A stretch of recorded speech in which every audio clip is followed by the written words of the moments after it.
this segment, we are with Danny Gladstone, who is the CEO of Ainsworth Game Technologies, an Australian-based company, publicly traded, which has been making considerable inroads in the North American market. And Danny, just give us a little overview of Ainsworth and then tell us a little bit about your plans in North America. As you're aware, Ainsworth was established by Len Ainsworth, who was the founder of Aristocrat, so there's a bit of history goes with the company. The company in the last 5 years has been out trying to get all our licenses in North America.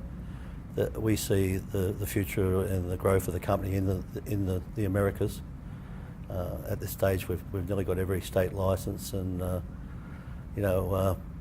3 years ago we had about 30 people employed. At the moment we've got 110, and we're embarking on building a $30 million Pacific building to support the North American project in the future. So North America is very, very important to us. Right. That's a big commitment. It is a big commitment. I was lucky enough driving on the 215 one day and saw 23 acres of land there, and went back to the board and said I'd like to do that, and Len was very supportive of doing it, and the land was expensive, but the building's probably a lot more expensive. Yeah.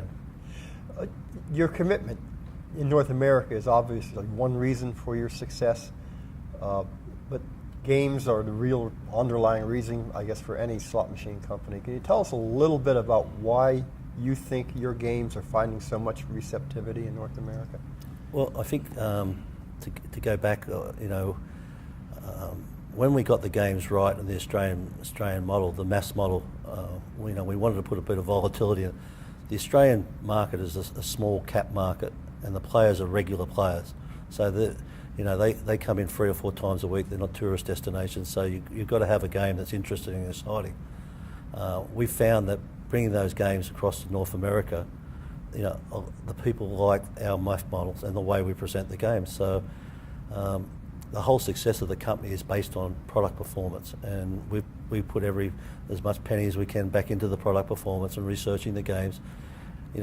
People like to play the games, they like to have fun. We know they're still gambling, but at the end of the day, if your games are not working, your success is limited. Right.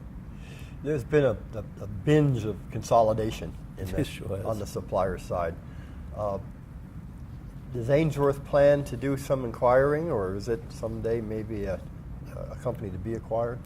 Well, if I can tell you a little story, we met with some banks last week, or a bank the week before, and they asked about the possibility of Ainsworth being acquired.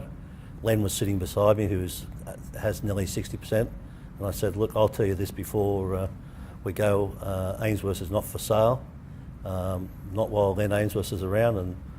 And the guy said, well, Len, is that true? He said, didn't you hear what he said? Right. So on the other side of it, if we could find a acquisition that's appropriate, we've got no debt, we've got $80 million in the bank. I've got shareholders saying to me that we should be doing something, but I know there's something in the air in North America with all these acquisitions, right. But we generally would like to do something, but we've got to find something that fits us like a glove. And fitting you like a glove, does that mean it stays in the slot space as opposed to interactive or some of these other areas? Well, I think it's probably a similar or a synergy sort of industry. We've taken small steps. We've bought into a social online company. We've developed our own RGS for the online business, and we're doing that, which is a learning curve for us. So I think if we get a bit more miles under the belt on the online and the social media, we can make a decision where we go. But if there was another business out there that was in the slot business that suited us, but we're looking for an add-on, not necessarily do the same as we do. Okay, good. We are our core client is investors. Mm-hmm. What should investors know about Ainsworth? Well, I mean, we're on the Australian stock market, which makes it very difficult for North American guys. But there's a lot of interest over there. It's hard to say when you have a major shareholder, and that's not a negative or a positive comment.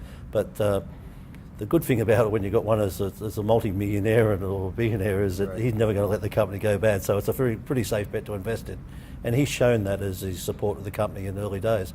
The company's solid. It's got a very good foundation in the Australian market. If we're not number one, we'd be very close. I know you talked to Jamie. He probably said he was number one, but we're good friends and we compete very hard in Australia. But the company's now well placed with its expansion across the globe, and I think we've nearly consolidated our place in North America. Okay, great. What else would you like folks to know about Ainsworth? Well, I think Ainsworth understand it's like most companies, all about people. We started off with people that's been in the industry for a time. Our idea is to train younger people to work in the industry, to give. I said earlier, it's our Ainsworth's focus is on delivering good product to the customer, making sure they get a high quality return for their investment.